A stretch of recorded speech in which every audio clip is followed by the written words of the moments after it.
E desde 2020 a gente está promovendo aqui conteúdos gratuitos sobre inteligência artificial, e esse aqui é mais um deles. Então a gente está aqui hoje especialmente para dar um mergulho na ferramenta da vez, né? O orquestrador de automações da vez, que é o N8N. É uma ferramenta que bombou nos últimos meses. Todo mundo está curioso para aprender a usar, a criar seus próprios agentes de IA com o N8N, e para isso a gente chamou aqui uma das maiores especialistas do país nesse tema e nessa ferramenta, que é Luísa Sangalli. Então, Lu, seja muito bem-vinda, obrigado por aceitar o nosso convite. Garanto que a galera vai se divertir muito aqui com a tua aula, as duas aulas, né? Então, vamos nessa, o palco é seu. Queria começar te convidando para você se apresentar. Eba, vamos lá. Vou compartilhar minha tela já então, Fê. E aí Uhum. eu já me apresento, já faço tudo aqui de uma vez só. Vamos lá. Compartilhando aqui. Screen. Share screen. Tá vendo minha telinha? Sim. Maravilha. Bom, acho que é isso, né, gente? Primeiro eu queria agradecer o convite do Fê, do Leandro, da Terra como um todo. Acho que a nossa parceria já vem de muitos anos, né? Para quem não sabe, eu fiz parte da primeira turma, uma das primeiras turmas do DPL, né? 2016, 17. E desde então a gente vem evoluindo essa parceria, e nos últimos meses nos aproximamos ainda mais, né? Com esses conteúdos e assuntos de inteligência artificial e automações, que combina aqui nessa aula de hoje. Trazendo um pouquinho do meu background, que eu acho importante dizer, né, até mesmo para as pessoas têm muita curiosidade, né, sobre como começar, né, quais são os primeiros passos, da onde que eu olhei para automação e AI. Então, acho que remontando um pouco aqui o início da minha carreira, eu venho de uma transição de carreira. Eu originalmente sou formada em História e depois em Arqueologia. E hoje em dia, faz quase 15 anos, na verdade, que eu venho trabalhando como produto, né? Então eu fiz essa transição para tecnologia, depois para produto, e nos últimos 5 anos eu venho trabalhando especificamente com automação primeiro, né? E depois de 2022, quando o ChatGPT entrou democratizando, né, entre aspas, a inteligência artificial generativa, minha mente, eu brinco que minha mente explodiu, né? Então todas as automações que eu fazia, elas ganharam superpoderes. Quando a AI entrou, eu comecei a integrar via API, aquela coisa toda. Mas é importante citar também que antes disso tudo, né, veio o N8N. Então o N8N, para mim, e o Zapper e companhia, eles entraram antes desse hype, dessa febre da inteligência artificial. Então essas ferramentas de automação, elas não são recentes, né, elas não são de hoje. Isso é muito interessante. Agora é isso, como o Fê falou, a gente teve esse boom de mercado para esse tipo de ferramenta. Então a gente teve um boom para Zapper, a gente teve um boom para N8N, né? Todas elas ganharam muito potencial, ganharam rodadas absurdas, né? Inclusive vem Lovable depois, né? Que acabou de captar um dinheiro incrível, mas elas vieram para tirar o trabalho manual, né? Então todo o processo manual eu já consegui automatizar muito antes de ter inteligência artificial. Eu acho que essa é uma mentalidade muito legal para a gente focar. Nesses 15 anos eu trabalhei em empresas de diversos tamanhos, mas principalmente startup. Então eu tenho muita experiência em tirar produto do zero, é uma das coisas que eu mais gosto de fazer. E recentemente, nesse ano, começo desse ano, eu assumi uma posição de head de produtos de inteligência artificial aqui na Ambev, especificamente na estrutura do Zé Delivery. Então a gente tem um time, principalmente uma estratégia muito forte, né, olhando especificamente para a maturidade, para a proficiência e para a eficiência operacional. Então é uma visão nova, né? Eu saio da startup e venho para esse mundo mais corporativo, com uma base de usuários muito maior, então o meu leque de atuação aumenta, né? São novas oportunidades, então estou muito empolgada também agora com este novo desafio. Bom, vamos tocar o barco então, começar a falar do que interessa, né? A gente, como o Fê falou, a gente tem duas aulas, hoje e na quinta-feira. E eu gosto muito de, antes de entrar no mão na massa, de trazer um pouco de fundamento, né? A gente tem uma tendência, vamos abrir a ferramenta e vamos construir o fluxo, mas antes da gente construir qualquer tipo de automação, o mais importante é fazer a modelagem, né? E antes ainda de fazer a modelagem, a gente tem que entender qual o problema que eu preciso resolver. Então, não adianta a gente sair querendo automatizar tudo se a gente não sabe qual, por exemplo, é o critério de sucesso. O que eu preciso resolver, qual que é o problema que está manual, né? Quanto de... quando a gente fala de automação, a gente olha muito para saving, né? Quanto dinheiro eu vou economizar no final do mês, no final do trimestre, no final do ano. Então, precisa estar muito claro isso na cabeça de vocês, que antes de pensar em automação, antes de pensar na solução, né, para quem está aqui é de produto, a gente tem muito isso no nosso DNA, a gente tem que entender e mapear o problema real, certo? Bom, então vamos entrar aqui em automações e fundamentos técnicos, né? Quando a gente pensa em automação, eu não falo nada além do que uma estrutura que, através de conexão entre sistemas, né, eu plugo um sistema no outro, eu posso plugar uma ferramenta na outra, e dessa forma eu vou conseguir promover uma execução automática do que antes era manual. Né? Então, a gente sabe que todas as empresas, né, até hoje, né, essas coisas de automação e de colocar inteligência artificial no meio é absolutamente recente. Né? E esse fluxo ainda manual vai acontecer por muito tempo, né, porque a gente tem fricção cultural, a gente tem uma curva de aprendizagem, essas ferramentas elas exigem um tempo de dedicação e de prática, né, para a gente conseguir sair do outro lado. Então, esse é o contexto que eu estou enxergando um pouco de mercado brasileiro quando eu olho em automação de processo. Né? Então, de novo, né, tirar processos manuais, né, automatizar através da conexão entre ferramentas. Tem um exemplo muito simples, né, que é para tirar um pouco sair um pouco do chão com esse assunto, que, por exemplo, eu tenho um fluxo manual de disparo de WhatsApp. Então, toda vez que um usuário entra na minha landing page, né, um cliente em potencial entra na minha landing page, preenche os dados, eu quero disparar um WhatsApp para começar um fluxo de qualificação de lead. E isso, muitas vezes, as pessoas fazem 100% manual, ou um batch de WhatsApp, uma vez por dia, e pega número, e normaliza banco, e aquela coisa toda. Mas hoje em dia, usando o N8N, por exemplo, eu consigo conectar o meu formulário, né, com uma planilha, pegar esse número e fazer automaticamente o disparo pelo WhatsApp. Então, fica um fluxo 100% transparente. Né? Então, esse é um dos exemplos, né, do que essas ferramentas podem entregar para a gente. E aqui eu quero passar um pouco sobre alguns conceitos que eu julgo serem fundamentais, tá? Às vezes, quando eu trago esse tipo de imagem, né, esse monte de módulo, um conectado no outro, né, aqui, por exemplo, a gente consegue ver o Telegram, que é conectado com o Google Sheets, que é conectado com o Google Drive, que é conectado num agente de AI e que devolve uma informação para o Telegram. Às vezes isso pode ser um pouco assustador, né? Mas, na verdade, depois que a gente faz essa modelagem, essa estrutura ela começa a ficar cada vez mais clara. Então, pontos para a gente levar para a vida. Né? Toda automação tem a mesma estrutura, e eu já vou mostrar qual é essa estrutura para vocês. Segundo ponto, toda automação depende de conectores. Né? Uma automação sem conector não existe. De novo, é conectar um bloco no outro, uma ferramenta na outra. Né? No final das contas, não muda muito disso. O que muda é o tipo de ferramenta, o tipo de conexão, e às vezes existem algumas complexidades maiores ou menores em fazer essa conexão. Né? Terceiro ponto super importante, né? Toda automação precisa ser medida.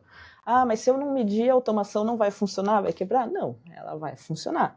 Né? Mas o problema é que você não vai saber se ela teve sucesso ou não.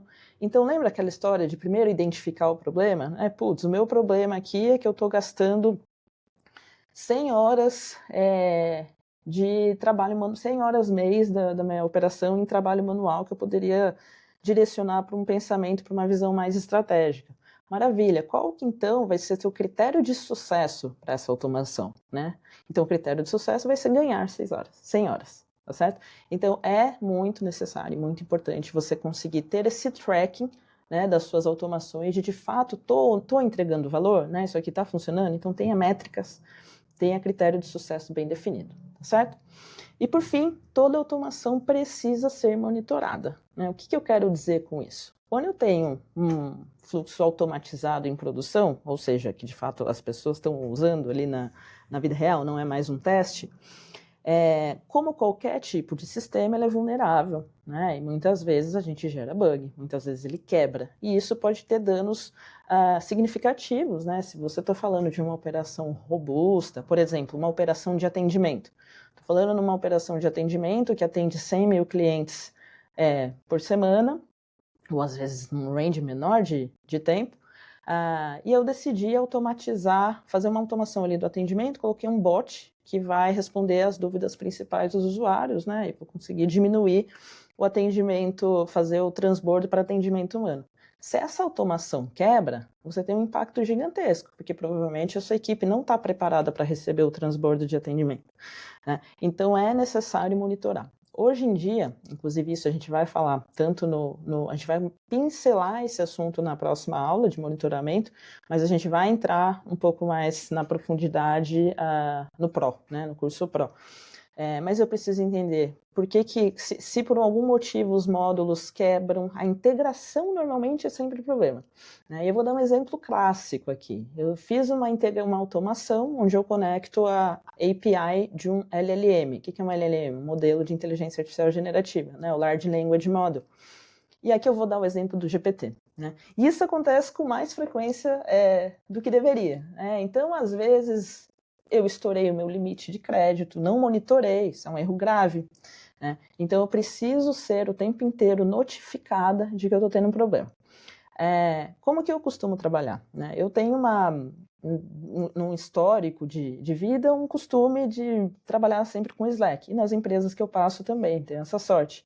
Então, se quebra por algum motivo uma das minhas automações, eu consigo disparar uma mensagem no Slack dizendo, esse workflow XYZ quebrou, esse foi o módulo que deu problema, e ele me conta o que eu preciso fazer.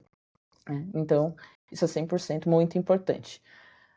E aí também depende do tamanho da automação e principalmente do tamanho do impacto. Coisas mais complexas demandam estruturas mais complexas e profissionais, né? Quando eu estou falando de um teste, de uma POC, eu consigo ter uma margem para navegar de um jeito mais tranquilo, mais raso. Bom, e aí eu quero falar um pouco sobre a autonomia de uma automação, né? Lembra que eu contei para vocês que todas elas têm a mesma estrutura? Basicamente a estrutura é o seguinte, eles têm 3 componentes, todas elas, tá? Todas, das mais complexas às mais simples. Tudo começa com um gatilho, né? Então o gatilho nada mais é do que vai fazer com que essa automação comece a funcionar. Tem que ter o empurrãozinho inicial, né? Logo na sequência tem as ações, né? O que acontece com essas informações que chegaram através do gatilho. O que vai ser manipulado, o que de fato eu preciso construir para gerar o resultado final. E por fim, a saída, né, o dado de saída, o resultado. E aí, fazendo a ponte com essa imagem aqui que eu trouxe, né, eu tenho um gatilho, um Telegram trigger. Então, esse gatilho significa o quê? Sempre que eu receber uma mensagem no Telegram, e pode ser o WhatsApp, que eu coloquei o Telegram porque ele tem mais simplicidade para integrar. Sempre que eu receber uma mensagem no Telegram, todos esses outros módulos vão começar a rodar sequencialmente, sempre sequencialmente, um por vez. Então, olha só isso aqui que interessante. Eu recebi uma mensagem no Telegram. O segundo módulo, ele vai recuperar um arquivo que foi recebido. Normalmente, se eu enviei uma foto, por exemplo, essa integração trabalha com fotos, imagens e áudios recebidos no Telegram. Depois, eu vou armazenar eu vou fazer um tipo de tratamento de dado, vou fazer transcrição, vou armazenar no Google Sheets, vou tratar, se for um áudio, por exemplo, já começo a pensar em tratar a resposta, posso jogar no Google Drive, jogo para um AI Agent processar essa história toda, criar um texto que seja relevante e devolver para o Telegram numa saída. Então, eu recebi uma mensagem, processei o que eu recebi e devolvi para o usuário final, certo? Então, gatilho, ação e saída, tá? Isso é importantíssimo, né? A mentalidade de quem trabalha com automação. Mas beleza, Lu, como é que eu faço para isso tudo funcionar? Aonde eu vou conseguir integrar um módulo com o outro. E aí que entram os orquestradores na jogada, né? Os orquestradores nada mais são do que ferramentas que nos permitem a fazer essa integração, né? A fazer esse tipo de conexão. E a gente tem uma série deles hoje em dia. Muitos, não para de crescer. Antigamente eu falava muito de Zapier, N8N e Make, né? O antigamente agora é muito relativo, né? Antigamente, há 5, 6 anos atrás, Zapier, N8N e Make. Make, para quem trabalha há mais tempo com automação também, que está por aqui, é o antigo Integromat, né? Muita gente trabalhava com Integromat, principalmente pessoal de marketing. E o que eles fazem, né? Eles basicamente têm uma lista muito robusta de aplicações, de apps já de forma nativa, onde eu consigo conectar um com o outro, apenas criando as credenciais e dando permissão de acesso para que ele faça essa manipulação dessas ferramentas, né? Então, a Zapier, N8N, Make, e tem o Power Automate, né, que aqui eu já estou olhando um pouco para ecossistema Microsoft, todos eles fazem a mesma tarefa, as mesmas tarefas, né? As diferenças são custo, né, a robustez, curva de aprendizagem, e principalmente a quantidade de ferramentas nativas que eles estão cada vez mais adquirindo dentro do produto. Por que o N8N? Né? Eu sempre falo, quem me acompanha no LinkedIn, o N8N eu brinco, né, que é o meu melhor amigo. Né? Por quê? O N8N, ele me dá muita flexibilidade. Né? Ele me dá uma flexibilidade, inclusive, que o Zapier não tá. E tem um segundo fator que é absolutamente importante, que é eu consigo rodar o N8N em um servidor local, ou seja, eu consigo, é como para quem não tem muita familiaridade com esses termos, é como se eu pudesse instalar o N8N na minha máquina, no meu computador, e eu rodo sem custo nenhum, né? Ou eu posso instalar, subir o N8N dentro de um servidor externo, isso também é muito importante entender, você vai pagar um DigitalOcean da vida, uns $5 mês, e vai ter a sua instância rodando. Ou você pode também contratar a versão paga do N8N, que é um SaaS, né? Uma versão em cloud, você paga uma mensalidade, e aí não precisa se preocupar com servidor, tá? Ainda assim, a versão cloud, a versão paga do N8N, o custo-benefício é muito maior do que as outras, né? O Zapier tem um preço elevado, o Make já tem um custo-benefício um pouco melhor, mas o N8N ainda sai na frente, tá? Então, é uma ótima ferramenta aí para quem quiser tirar as ideias do papel. Bom, e aí eu vou entrar um pouco mais agora na mão na massa, né? Nodes ou módulos, né, e conectores. Todas essas ferramentas, de novo, elas têm as mesmas estruturas, né? Esse GIF que vocês estão vendo aqui é um GIF do N8N, onde eu mostro a quantidade incrível de ferramentas que eles já nos disponibilizam para fazer as conexões de forma nativa. E por que isso é incrível? Vou explicar uma coisa. No começo, quando o N8N saiu, ele tinha algumas ferramentas nativas, mas sempre as principais. Google Drive, planilha, aquela coisa toda. Então, quando eu queria fazer uma conexão de outra ferramenta, eu tinha que obrigatoriamente fazer uma conexão via API. Né? Então, a API, para quem, de novo, não tem familiaridade com esse termo, nada mais é do que uma ponte que a gente cria através de um sistema de autenticação para transportar dados de uma ferramenta para outra. Só que a hora que o N8N me traz essa gama imensa de ferramentas, o meu trabalho fica muito mais simples, eu economizo muito mais tempo. Né? Então, eu sempre brinco, né? Provavelmente, se você pensa numa ferramenta, ela com certeza vai estar por aí. Né? Lu, mas putz, a minha ferramenta específica não está disponível. O que é que eu faço? Não tem problema nenhum. Aí você pode fazer uma conexão via API no modo tradicional. Existe um módulo que chama HTTP Request, a gente já vai falar um pouco sobre ele, que consegue resolver o seu problema. Beleza?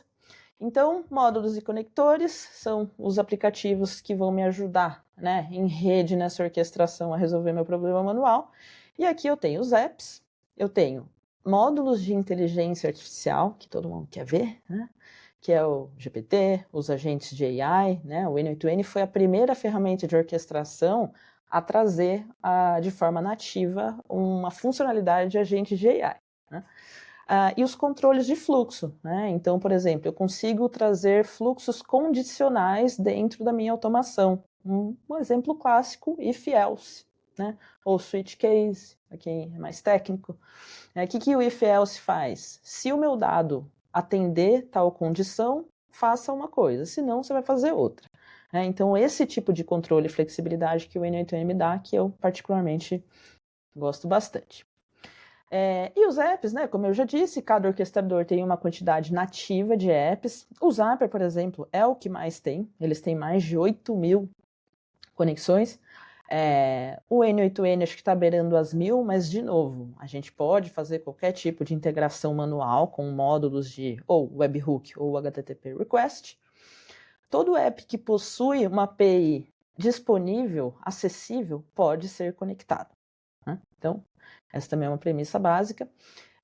E tudo isso funciona através de acesso e autorização. Quando eu faço uma conexão, a gente vai mostrar isso funcionando também. Quando a gente faz uma conexão, por exemplo, eu quero colocar um módulo de Gmail, porque eu quero criar um agente que lê meu e-mail e responde meu e-mail. Maravilha. Para eu colocar esse módulo de conexão com o meu Gmail, com a minha conta Google, eu tenho que dar permissão para que o N8N faça isso. Então, todos os aplicativos dependem de permissão e acesso. Tá? E chegando aqui pertinho do fim, antes de eu dividir a tela de N8N com vocês, as execuções, né? E olha que interessante, né? Esse print que eu trouxe aqui, ele traz uma lista sequencial de todas as vezes que o meu fluxo foi executado, tá vendo? Então lá, teve 12 de maio, 12 de maio às 26, depois às 20h11, às 16, e assim por diante.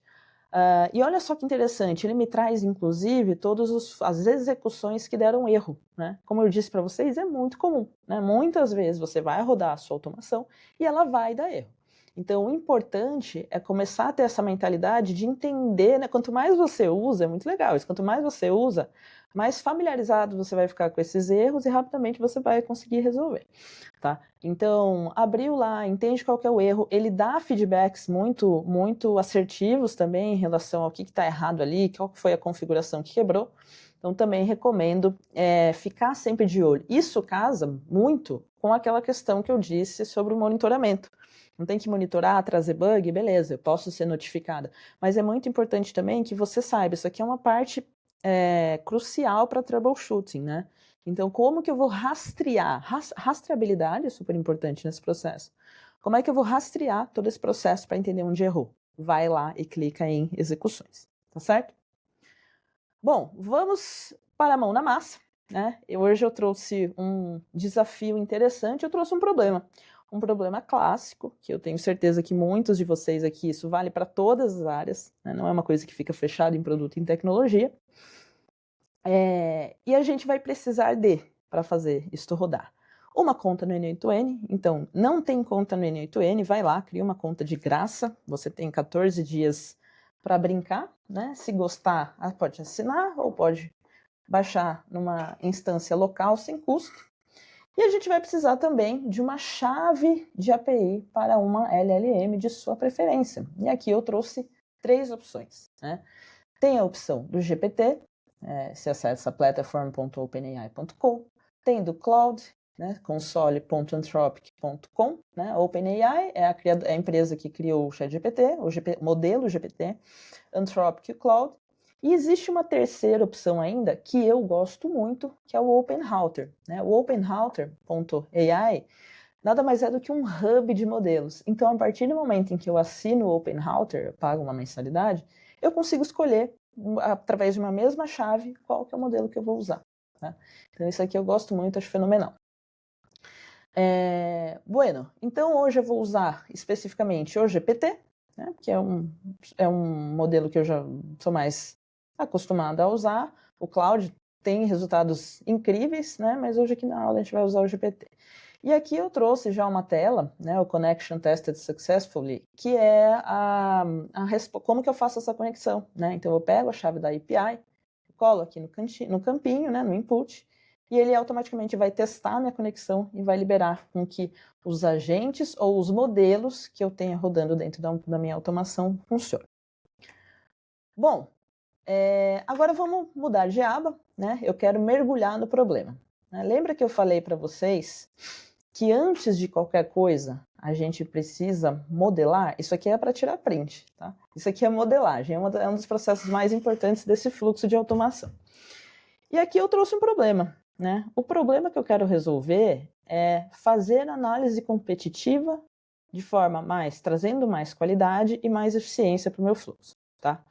A análise competitiva tem para rodar esse processo, existe um problema, né? Que é um trabalho manual, 100% das vezes, que onera horas ou às vezes dias, dependendo do tamanho da análise, né? Então, para você fazer uma análise competitiva de qualidade, você tem que entender, obviamente, né, a proposta de valor do teu produto, da sua empresa. Você tem que entender se tem fit cultural, se tem fit de negócio, né, se tem fit de problema e de propósito com o seu usuário final. E aí você precisa começar a mapear como que a concorrência está resolvendo o mesmo problema que você resolve, né? Então, fazer uma análise competitiva é extremamente manual, porque eu tenho que entrar site por site, procurar notícia, entender mercado, né? É uma bela de uma análise, né? E os competidores são vários, né? Tem mais essa. Então, no fluxo que a gente vai usar hoje, eu vou trazer um exemplo de uma empresa com 3 competidores específicos e vou pedir ajuda ali para o GPT me ajudar a fazer essa análise de forma 100% automática. Bom, e aí eu começo a modelar, né? Beleza, eu sei que eu quero resolver o problema eu não quero mais fazer análises competitivas de forma manual, né? E aí a primeira coisa que a gente faz é desenhar ou entender, né? Você pode ou desenhar no Miro, ou nessa ferramenta que eu gosto de usar, ou na sua cabeça, ou escrever como que você resolve esse problema hoje, tá? Porque a automação, na grande maioria das vezes, ela é um espelho do seu processo manual, né? A gente consegue alguns atalhos, mas é isso. Então hoje, manualmente, o que eu faço? Entendo a estratégia da empresa, da minha, né? Segundo ponto, faço um levantamento de competidores, né? Como quem é a minha concorrência. Pego, aqui no caso a gente vai usar os websites, né? O site dessas empresas, onde eles trazem as propostas de valor deles, e defino qual que vai ser o entregável, que tipo de análise eu preciso fazer, né? Então esse é o fluxo que normalmente a gente roda na mão, né? E aí eu pensei o seguinte, falei, maravilha, então, para resolver isso de forma automática, o que eu vou fazer? Lembra que eu contei para vocês que a gente sempre tem a mesma estrutura? Gatilho, ação e saída. Então, o meu gatilho vai ser um Google Sheets. Por quê? O que isso significa? Eu quero que a automação aconteça sempre que novos dados, ou um novo dado, ou novos dados são inseridos numa planilha, tá? E que dados são esses? O nome do produto, o nome do concorrente e o site do concorrente, que é onde a minha AI, aqui no caso, né, ou um scrapper da vida, vai pegar as informações para poder analisar, tá certo? Então, a ação, de fato, é rodar um modelo de AI, e aqui eu vou fazer o GPT, como eu disse no princípio, e, por fim, a saída. Como que eu vou gerar a saída desses dados, né?